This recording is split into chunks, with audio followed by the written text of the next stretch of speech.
इतिहास की दुनिया में आपका स्वागत। इतिहास पाठ में हम हिंद यूनानियों की बात कर रहे हैं। हिंद यूनानियों के सिलसिले में अब तक हम 5 बार मिल चुके हैं और आज छठी बार मिल रहे हैं। मेरे पास जो पुस्तक है उसका नाम है प्राचीन भारत का राजनीतिक तथा सांस्कृतिक इतिहास, जिसे लिखा है प्रोफेसर विमल चंद्र पांडेय ने।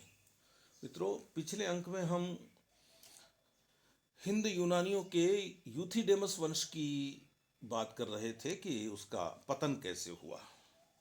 यूथिडेमस वंश का पतन किया शकों ने। शकों का राजा मावेज या मोग था, जिसने यूथिडेमस वंश से गांधार और सिंध के प्रदेश छीन लिए थे। मावेज के बाद में राजा हुआ एजेज प्रथम। उसने यूथिडेमस वंश का मूलोच्छेदन कर दिया। इस वंश के अंतिम राजाओं एपालोडोटस द्वितीय और हिपास्टेटस की मुद्राओं पर एजेज प्रथम का भी नाम है। इससे सिद्ध होता है कि एजेज ने इन राजाओं को पराजित करके इनकी मुद्राओं को अपने नाम से चलाया था। एजेज प्रथम का काल 30 ईसा पूर्व के आसपास का है। तो हमें मानना चाहिए कि यूथिडेमस वंश के विलोप का समय भी यही रहा होगा। जहाँ तक यूक्रेटाइडीज वंश की बात है, हम जानते हैं कि यूक्रेटाइडीज की मृत्यु के बाद 155 ईसा पूर्व के लगभग हेलियोक्लीज राजा हुआ था। शकों ने बैक्ट्रिया पर हमला करके और उसे मजबूर कर दिया था कि वह अपना विस्तार भारत की ओर करे। तो उसने पूर्व में झेलम तक के संपूर्ण प्रदेश को यूथिडेमस वंश से छीन लिया था। बैक्ट्रिया के निकल जाने के पश्चात हेलियोक्लीज एकमात्र भारतीय नरेश हो गया। यूनानियों की ओर से भारतीय जनता की आवश्यकता को देखते हुए उसने अपनी मुद्रा नीति में परिवर्तन कर दिया था। अभी तक यूनानी मुद्राएं तौल में एक आधार पर बनती थी। यह एटिक तौर पर सिकंदर के समय से चल रही थी, लेकिन अब हेलियोक्लीज को यूनानियों के लिए नहीं बल्कि भारतीयों के लिए मुद्राएं बनानी थी। अतः उसने पूर्व प्रतिष्ठित एटिक तौल का परित्याग कर पारसिक तौल को अपनाया था। यही तौल भारतवर्ष के उत्तर पश्चिम में प्रचलित था। हेलियोक्लीज की मृत्यु लगभग 125 ईसा पूर्व में हुई थी। हेलियोक्लीज के बाद यूक्रेटाइडीज वंश के शासकों का क्रम और काल दोनों संदिग्ध है। विदिशा के गरुड़ स्तंभ लेख में महाराज अंतलिखित नाम के एक यूनानी राजा का उल्लेख है। इस लेख के अनुसार इस यूनानी नरेश ने तक्षशिला निवासी हेलियोडोरस को भारतीय नरेश काशीपुत्र भागभद्र की राजसभा में अपने राजदूत के रूप में भेजा था। यह घटना भागभद्र के शासनकाल के 14वें वर्ष में घटी थी। विद्वानों ने इस विदिशा लेख के अंत लिखित का समीकरण यूनानी नरेश एंटीयाल्किडस के साथ किया है। गार्डनर का कहना है कि मुद्रा में चित्रित एंटीयाल्किडस की रूपरेखा बहुत कुछ हेलियोक्लिद से मिलती जुलती है और दोनों की मुद्राएं भी एक ही शैली की हैं। अर्थात दोनों की मुद्राओं पर एक ओर राजा का चित्र अंकित है तो दूसरी ओर हाथी का चित्र अंकित है। इस समता के आधार पर टार्न का मत है कि एंटीयाल्किडस और हेलियोक्लीज के बीच में कोई संबंध जरूर था। शायद एंटीयाल्किडस हेलियोक्लीज का उत्तराधिकारी था। उसका समकालीन भारतीय नरेश भागभद्र शुंग वंश का 5वां अथवा 9वां राजा था।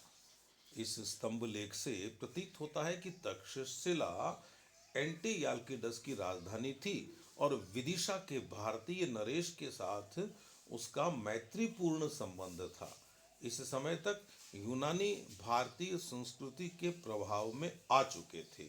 विदिशा में हेलियोडोरस ने जो गरुड़ ध्वज स्तंभ खड़ा किया है वह उसके भागवत धर्म में आस्था रखने की सूचना देता है। यही नहीं, इस स्तंभ लेख में वह स्वयं को भागवत भी कहता है। एंटीयाल्किडस एक शक्तिशाली नरेश था उसका 3 यूनानी प्रदेशों पेरोपेनिसेडाई, पश्चिमी गांधार और पूर्वी गांधार पर शासन था। इन तीनों के शासन केंद्र क्रमशः कपिशा, पुष्कलावती और तक्षशिला थे। उसने तीनों प्रादेशिक शैलियों की मुद्राएं चलाई थी। मुद्राओं में लिसियस नाम के एक यूनानी राजा का पता चलता है। मुद्राओं से लिसियस नाम के एक यूनानी राजा का पता चलता है। इसकी कुछ मुद्राएं स्वतंत्र रूप से निर्मित की गई थीं और कुछ सम्मिलित रूप से। स्वतंत्र रूप से निर्मित मुद्राओं पर या तो हेरिक्लीज का चित्र है जो राजमुकुट पहन रहा है, या स्वयं लिसियस गजशीश पहने प्रदर्शित किया गया है। ये दोनों ही चित्र डेमेट्रियस के हैं। अतः प्रतीत होता है कि लिसियस उसी का वंशज था।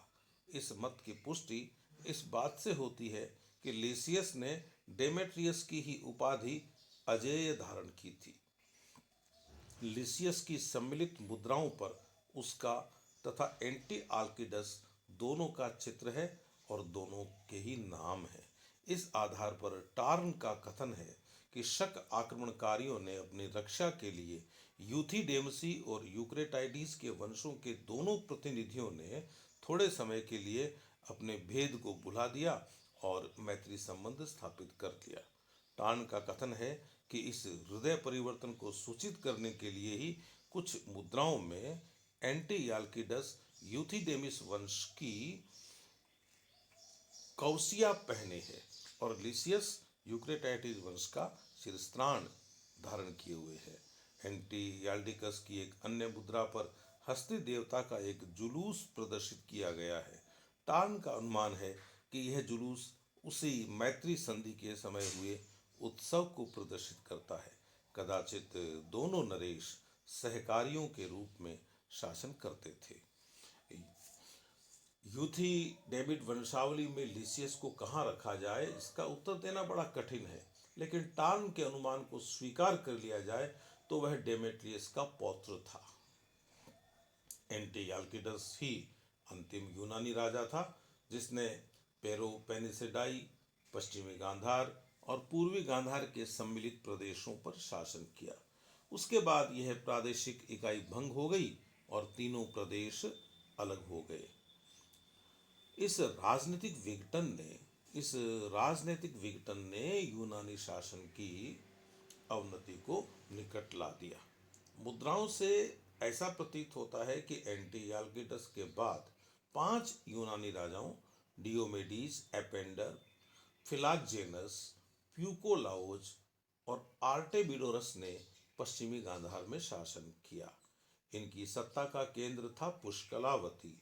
इनके लघु शासन काल को देखते हुए यह अनुमान लगाया जा सकता है कि इनमें कुछ पश्चिमी गांधार के भिन्न भिन्न जिलों पर सामंतों के रूप में एक ही समय शासन कर रहे थे।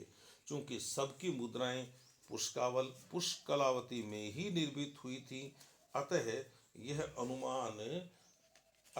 अनुमान नहीं किया जा सकता कि ये सब समकालीन थे। शीघ्र ही इस प्रदेश के यूनानी राज्य का अंत हो गया। पूर्वी गांधार में एंटी याल्किडस के बाद आर्केबियस शासक हुआ। काबुल भांड में उसकी 30 मुद्राएं प्राप्त हुई है। कुछ मुद्राओं से ज्ञात होता है कि कपिशा में टेलिफस नामक एक राजा ने थोड़े समय तक शासन किया। इसकी मुद्राओं पर न तो यूनानी चित्र है और न ही यूनानी लेख या किसी विरुद्ध का संकेत है। प्रतीत होता है कि वह कदाचित यूनानी न रहा हो, वरन कोई बहिर्गामी रहा हो जिसने अशांतिपूर्ण परिस्थिति से लाभ उठाकर कपिशा में अपना राज्य स्थापित कर लिया था। पेनिसेडाई में यूनानियों का अंत नहीं हुआ था। अमिंटास नामक एक यूनानी राजा ने एलेक्जेंड्रिया में शक राज्य के विरुद्ध बगावत की थी। वह सफल हुआ और उसने वहां अपना राज्य स्थापित किया। एलेक्जेंड्रिया में अमिंटाज की मुद्राएं मिली हैं जिन पर कपिशा शैली के अनुरूप सिंहासनासीन जियस का चित्र है। टार्न का कहना है कि वह एंटी आर्किडस का वंशज था। कुछ भी हो, इतना निश्चित है कि उसने पेरिपेनेसेडाई में यूनानी राज्य को पुनः प्रतिष्ठित किया। अमिनटाज के पश्चात उसका पुत्र हर्मियस लगभग 50 ईसा पूर्व में राजा हुआ। 48 ईसा पूर्व तक उसने संपूर्ण पेलोपोनेसाई को अपने अधीन कर लिया। इस प्रकार उसने यूनानियों के विलुप्त गौरव को अल्पकाल के लिए पुनः प्रतिष्ठित किया। यह अंतिम यूनानी नरेश था। उसकी कुछ मुद्राओं पर कुषाण नरेश कुजुल कैदेफिसेस का भी नाम मिलता है। कालांतर में कुजुल कैदेफिसेस ने अपनी स्वतंत्र मुद्राओं का निर्माण करवाया था। इससे कुछ विद्वानों का निष्कर्ष है कि भारतवर्ष के अंतिम यूनानी नरेश हर्मियस को हराकर यूनानी शासन का अंत करने वाला व्यक्ति कुजुल कैदेफिसेस ही था। लेकिन यह निष्कर्ष न्याय संगत नहीं है। कुछ विद्वान इस मत को स्वीकार नहीं करते। वे कहते हैं कि चीनी इतिहासकारों का कथन है कि कुजुल कैदेफिसेस ने यूनानियों को नहीं वरन पहलवों को हराकर राज्य स्थापित किया था। टार्न महोदय का कथन है कि पहलवों ने ही यूनानियों का अंतिम विनाश किया था।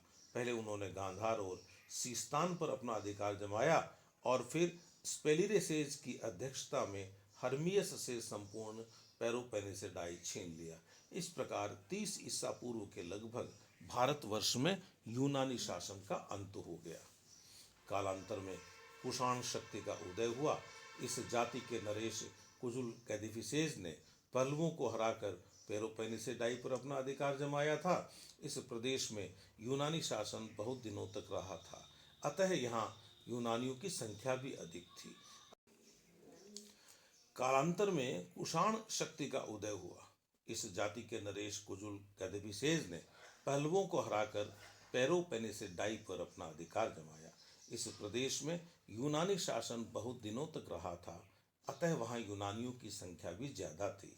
अतः जनमत को अपने पक्ष में करने के लिए कैदेफिसेस ने ऐसी मुद्राओं का प्रसार किया जिनमें उसके नाम के साथ विगत यूनानी नरेश हर्मियस का भी नाम था। वास्तव में ये मुद्राएं प्रचार मुद्राएं थीं। इनके पीछे एक चाल थी।